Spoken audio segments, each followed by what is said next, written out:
Welcome to the Teen Life Podcast, where we research teen culture so you can focus on connection. I'm Karlie Duke, and I am back with Tobin and Caleb, and we have another exciting episode for you today. But before we get into our content and our good stuff, I do want to mention at the top of the episode, so I don't forget, that we have a merch store that is open until May 24th. So I will drop that link in the description on our website. You can find it on our social media pages, but that'll be open for the next few weeks. So if you want Teen Life merch, we've got hats. I think there's a polo in there, some different shirts. Go check those out. But today, hold on a second, Karlie. Hold on. Shout out to Karlie, because Karlie designs all this stuff herself, and it's really cool. So if you really like the designs, give Karlie a shout out. She doesn't ever give herself props for the amazing stuff that she creates, even this one that I have on right now. So yeah, Karlie, shout out Karlie. Graphic design is her passion. Go Karlie. So, yeah. My passion. Thank you, Tobin. Thank you. Amateur t-shirt designer. Yeah. But you should check them out because they're fun. Yeah. But today we're going to hit some rapid fire trends with Tobin. We're also going to talk about senior attitudes for our graduating seniors and maybe some changes that you might be noticing this time of year.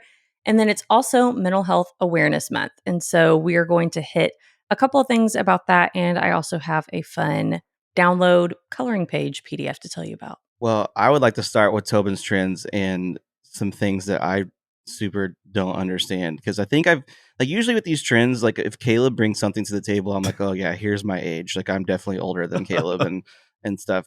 So full disclosure, Karlie put this one on our list because she had seen this. I thankfully that my algorithms have not shown this to me. So I did a little incognito research because I was like, I really don't need my browsers thinking I'm looking this stuff up.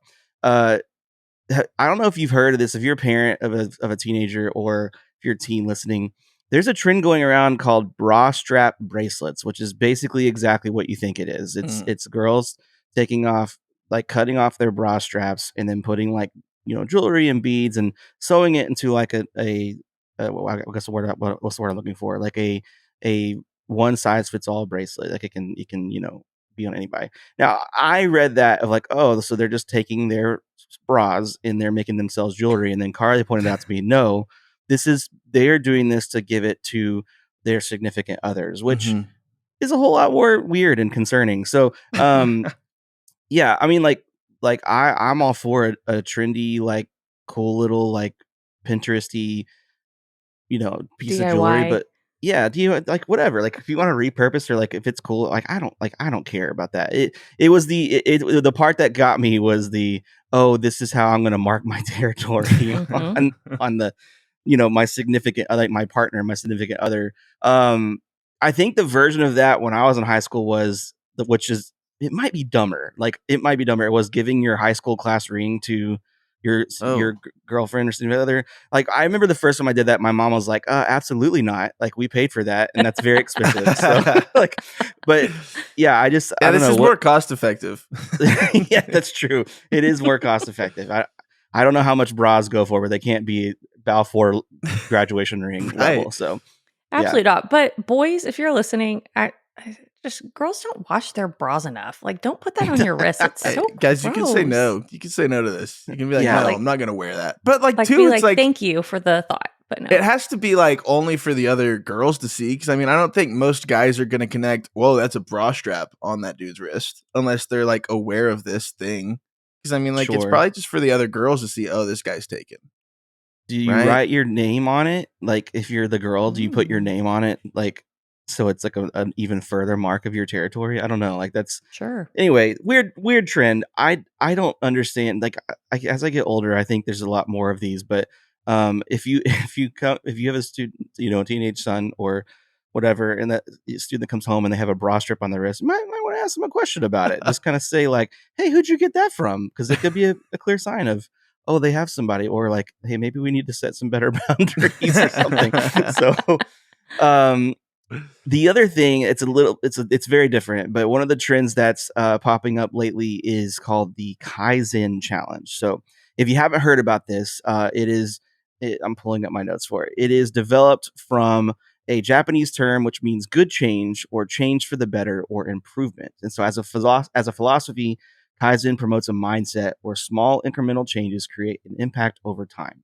So I saw a TikTok about this. Basically, that was for 11 days, do these 6 things. And it was do something to improve yourself spiritually. So, like 30 minutes of meditation, or maybe doing some self help or some worship or some sort. It was doing 20 minutes of mental self improvement. So, that it could have been something that you enjoy. I think they mentioned 20 minutes of like reading a book or something like that. And then also doing something during the day where you improve your physical self. So like a workout or some cardio or maybe a walk, something like that.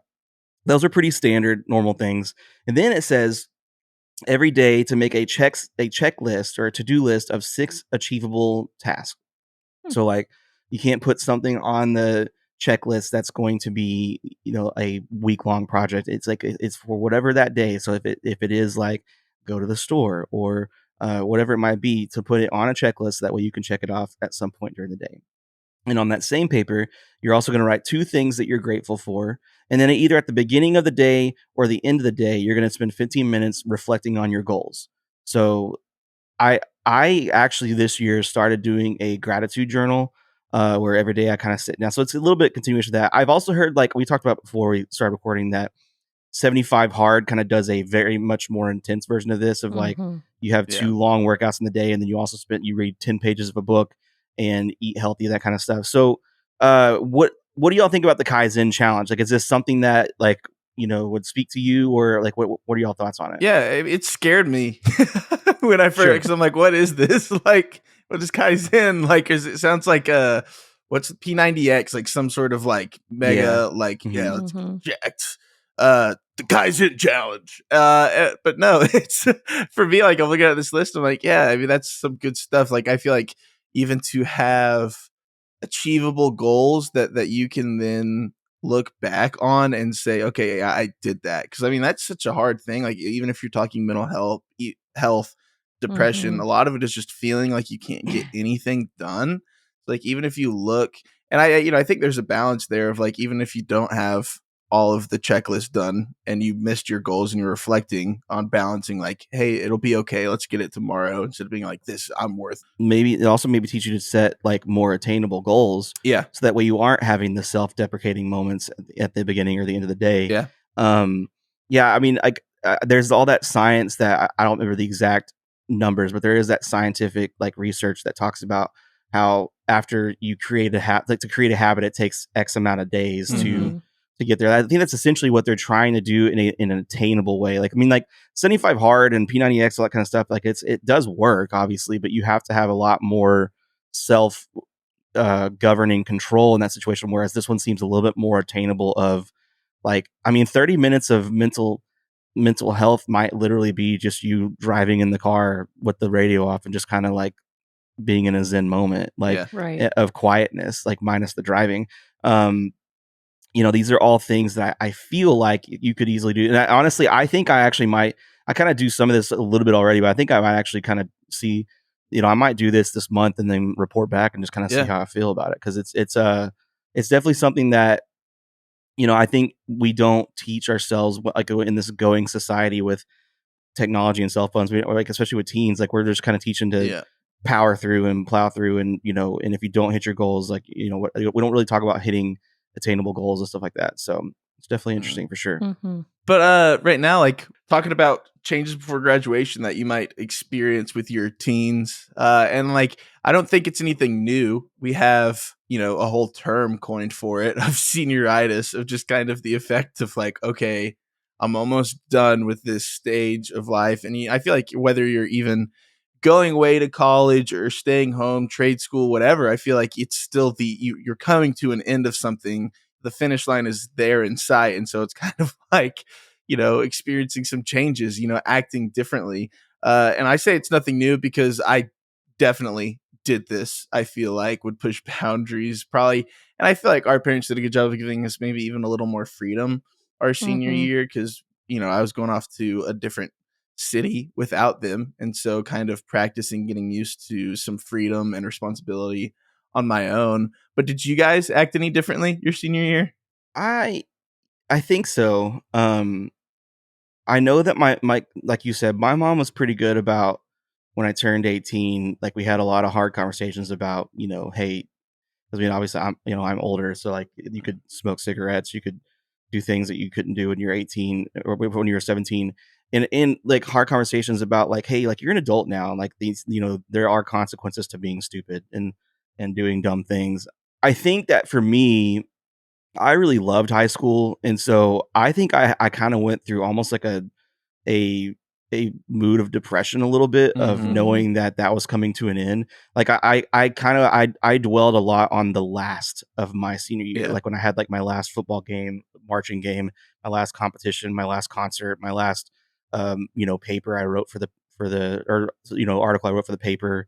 Like I had a lot of last, and I think I dwelled on those. So I think I kind of like was a little bit more down maybe, but but I was also like having a good time. Like I was Yeah. happy and I was excited about the next step. But like it was weird. Like I vividly remember like having moments of sadness when I found out like, oh, this friend of mine I've had for forever is going to go to this college, and I'm like 8 hours away, and this one's going to this college, and kind of just Yeah. visualizing the spread that we were all about to make. And so I think I definitely would. So I think I acted differently in the sense of like I think I appreciated things a lot more and kind of, but almost was like kind of like in a little bit downer mode sometimes. Right. Mhm. Well, and I think that's what's so interesting. I feel like I was a little similar, Tobin. Towards the end, if I acted out, it was almost because I was like, Mhm. I am sad about Yeah. changing or uneasy. Just when Hmm. you're heading into something that you don't know what it's going to look like, that is really daunting. And so I don't even think necessarily like trying to be bad on purpose or like acting out. She was more mean to me, Oh my probably. goodness. But I do think like there was some distancing almost that happened between family or even friends knowing like, hey, Hmm. this is about to change. Yeah. And I'm like trying to protect myself here. Yeah. And I think we have to remember that when we're dealing with our seniors of at school, if they Yeah. start like if you've been really close to a student at school and then they start acting really different to you, maybe subconsciously they're trying to protect themselves because they know they're not going to see you, Hmm. maybe even ever again. And so that's those things are something to keep in mind. It's a weird, weird thing when you're looking at I have lived in the same some kids lived in the same place, gone to the same Hmm. school, had the same friends for years, and in a couple weeks, I don't know what that's going to look like anymore. Yeah. Whether they go to school or start a job, it doesn't really matter. Sure. So yeah, I mean, I think like again, if you're a teacher, if you're a parent, give them a little more grace. Try to even understand where they're coming from of talking about the future. Like it's scary. And like Mhm. even to have someone like, I think for me, it's like anything like that stresses me out, I'm like, I'm gonna push that off to the side. And so it's like having someone to sit down and maybe it's your role as a teacher or a mentor to sit down and be like, hey man, let's talk. Like, what are you excited about? Like, what are you nervous about? And like, how can I help calm some of these nerves having, Mhm. been through that life stage? Cause, looking back on it, like, yeah, it's scary. Like Hmm. it's nerve wracking of the unknown and everything. And so, I think give them a little more grace. Maybe if you're a parent, maybe try to give them a little more independence, to give them some confidence heading into that next stage. Adjust your expectations of them, right? Yeah. And I think that goes along with your expectations and giving them independence of if you adjust some of that, the expectations are going to be different as Yeah. And I think well. that's the thing for parents in given I'm about to go through this in a couple years and I'm already not handling it well. Um, I think it's really hard to say this out loud, but also from like the outside looking in and watching some other like friends of mine and colleagues of mine go through this, you don't want them to go to college and that be the first time that they like don't have you hovering, like, or Yeah. hovering is the wrong word because like you can still be a parent and not hover, but like you kind of want them to figure things out their senior year of high school and like Mhm. and go through some things without you giving them the steps to it, or like, Yeah. hey, whenever they don't know, like, I mean, for me, like obviously this is before car plays and GPS and stuff, like my mom really intentionally was like, hey, if you're driving somewhere you don't know how to get there, like figure it out, I'm not going to tell Mhm. you. And like there was one time I had to go, I was going to watch our hockey team play at like the Valley Ranch Star Center. I had never even been anywhere near over there, and getting over there was stressful. But I mean, I was about to drive 6 hours to Lubbock and be in a whole new city by myself. And so Mhm. I think same thing goes with like relationships and all these other things. Like, you don't want them to figure, like, to go through things for the first time when they're at college or at a job or living by themselves or whatever it may be. So kind of like what Caleb was saying is like giving them a chance to have independence while with you there, kind of Yeah. observing is Safety net. important. Yeah. Yeah, I love that. I heard an analogy recently that I thought was really good. That was, if when you sit on a roller coaster and they buckle you in, what's the first thing that you do with that, like, buckle or Fasten your Grab it. seatbelt. strap? Yeah, Yeah. like you push on it. Yeah. And that sometimes that's what our kids and our teenagers do, is when they have boundaries or when they find something new, the first thing they're going to do is push on it to see what's there. And so that pushback, as a teacher, a parent, an adult in their life, doesn't always feel fun. But because there are boundaries there, they're safe and they know that they're safe. So they feel like they can push back on it. But like you're saying, Tobin, you don't want the first time for them to push back on something there to be nothing there to stop them. Right. Like the very first time that they're out on their own and they've never had to kind of handle that, to be like, oh, well, watch out, here I go. Because I did have friends in college that went wild because Same. they had never experienced any sort of freedom. And that's not to say that, like, take away curfews and let your kid do whatever they want. But think about what are some things that they're going to experience in college that you can help them test the waters with in your home. I think that's really good. And next episode, we'll talk about some graduation gift ideas in this topic of graduation to give you some ideas too. I need you guys to be good friends and clip that last 5 minutes and send it to me like 4 times a month in 2 years, okay? Because I'm going to need that. Do it. I'll have a Tobin file saved for Jude's senior year. Well, getting into the last topic today, it is Mental Health Awareness Month, the month of May. And we've done previous episodes on mental health. I'll go back and link those if you want to listen to like general mental health, anxiety, depression. I think we've covered a lot of different topics. But I just wanted to hit some quick things about this month, which is May 16th is actually Mental Health Action Day. So I think that's kind of the more like, hey, we're all going to do stuff on this day. From what I've read, wearing green on that day is like kind of a I'm with you for mental health. So mark your calendar. Okay. But one of the things I wanted to do today, just to kind of be different, but also talk about mental health, is how many times does someone ask, hey, how are you? And the answer is just fine. And so I wanted to give some thoughts for, especially for anyone listening, but especially if you're a teenager listening, or maybe you send this to your teen, things to say if you're not fine and someone asks how you are. And you're maybe wanting to kind of open that door of like, I want them to know I'm not doing okay, but I also don't want to just like dump everything. So some things to say. So if someone asks how you are, you could actually say, or you could say something like, I'm actually going through some stuff right now. I'm actually going through a lot. Actually, it's been hard. You could say not great. You could say it's been a hard week. It's been a hard month. It's been a hard year. I've done that before, especially in this phase for me of kids sometimes not sleeping. If someone will ask how I am, and I don't want to just say great when I'm like about to fall asleep. And so I might be like, it's been a hard week. And that gives an open door. Or like, actually, I'd love to get some of your advice if you have a time to talk. If it's a trusted adult asking how you are.